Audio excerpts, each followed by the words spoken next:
It's me again. Ayan, nagbabalik ang inyong lingkod. So, for today's video guys, ay share ko sa inyo kung paano nga ba natin maa-unlink o maaalis ang automatic deduction sa ating GCash app.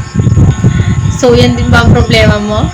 Ayan, so solusyonan natin yan guys. Dahil isa rin ako na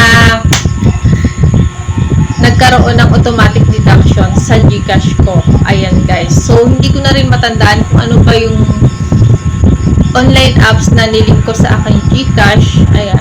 Dahil matagal na rin. Siyempre. Ayan. Wala nang pakeme-keme. Wala nang paligoy-ligoy. Ayan guys.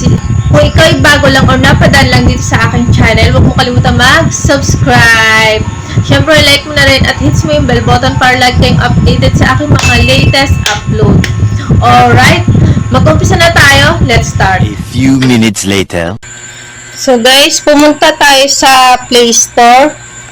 Hanapin natin ang ating Play Store. Ito guys, so click natin yan. Tapos, dito sa itaas, yung profile natin. Ayan, yung sa akin kasi walang profile.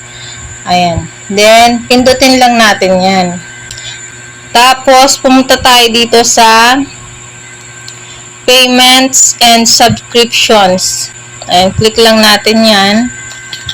Tapos, dito sa Payment Methods. Ayan guys, sundan nyo lang tong ginagawa ko guys para hindi na mag-auto-deduct sa ating GCash. Hindi na mag-auto-deduction. Ayan. Tapos, pagdating natin dito, scroll lang tayo guys. Then, dito sa baba, pindutin lang natin tong More Payment Settings. Ayan.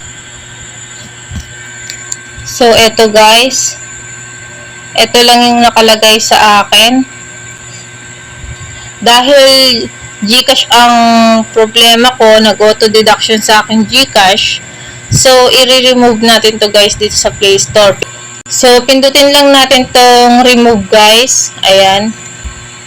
Tapos, remove ulit. Click lang natin yan. So, ayan guys, no payment methods yet.